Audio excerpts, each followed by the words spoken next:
All right. So Marvin Davis states, folks that don't like that it's ERC-20 and not XRC-20.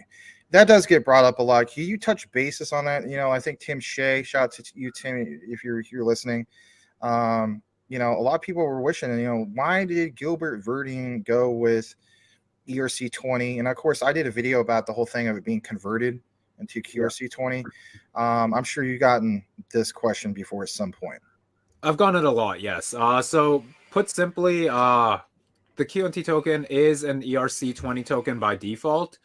But the thing is, it's actually a blockchain agnostic token, much like how Overledger is. It doesn't live on a single blockchain, right? It's the same thing with the QNT token. And how it fundamentally works is, at the moment, it's ERC-20, but let's say there's something bad going on with Ethereum. The team can switch it from ERC-20 to, say, you could go Binance, you could go Cardano, you could go Algorand, you could go any different chain. And the QNT token can seamlessly migrate onto there. Now, people probably aren't too happy with that because it's on Ethereum. There's high gas fees. It's not as scalable. And there's the whole corruption with JP Morgan that I just mentioned earlier. So why would Quant do that? Well, the main reason is because regardless of how you feel about Ethereum and how much you like these other layer 1 networks better, Ethereum is the layer 1 that has stood the test of time the longest in terms of continuing getting network activity, network adoption, and not becoming a ghost chain. Like, yes, there's networks that are more scalable, that are more, fit for the future, if you will.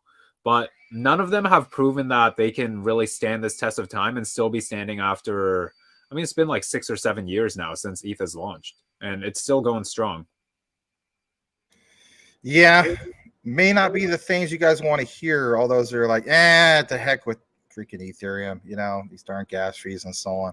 See, the way I think of it is, to us retail, yeah, it sucks. Like when you have to withdraw Quant from your exchange, like you're paying not quite an arm and a leg, but it's definitely like a significant bit of a cut, right? Enterprises don't have to deal with that because the fiat they pay Quant automatically gets converted into QNT. So it just sucks for us retail folks. And honestly, if you're an investor, I'd rather, or if as investors, all of us, I'd rather have the process be, a little more less seamless for us retail users than have it be a mess for the enterprise end of things.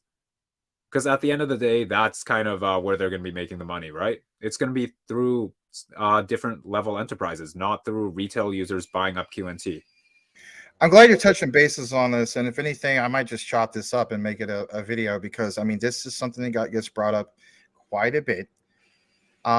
So, did you happen to see some of the recent statements? I believe it was either from Gilbert Verdine, might have been Martin Hargreaves, might have been both of them, and that is QNT, as in being labeled as a cryptocurrency. Their focus is not on the cryptocurrency side of things, more of a focus on, hey, Overledger, right? The product, the service, and so on.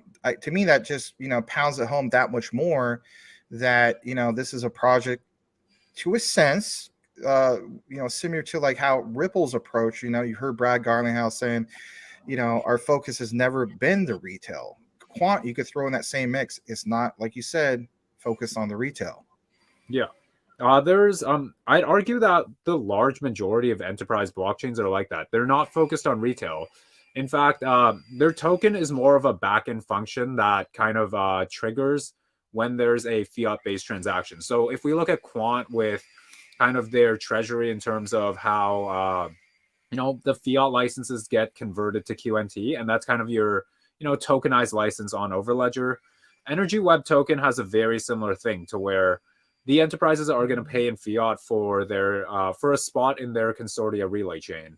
And that fiat eventually gets distributed into a stable coin where validators are paid, but it also goes towards buying up EWT on the open market to stake.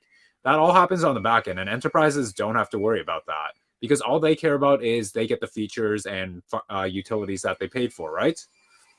So that's kind of this is what I call the pinnacle of kind of enterprise utility. And it's where they're using the network in a way where they're just paying in fiat, but they don't even realize on the back end it's all done in the token. That's exactly what you want when onboarding enterprises, because no business is going to want to, you know, transact in QNT or EWT or XRP. Well said.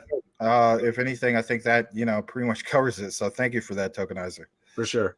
Thank you so much for watching, guys. If you have not yet subscribed, do yourself a favor and subscribe for more information on the ISO 222 compliant tokens, and hit the notification bell to make sure that you are aware of the new videos when they come up. Max and I cover these ISOs, and we also have a live show every single night at 9 p.m. Eastern Standard Time. Make sure you tune in for that. You won't want to miss it. Thanks again, and we will see you on the next video.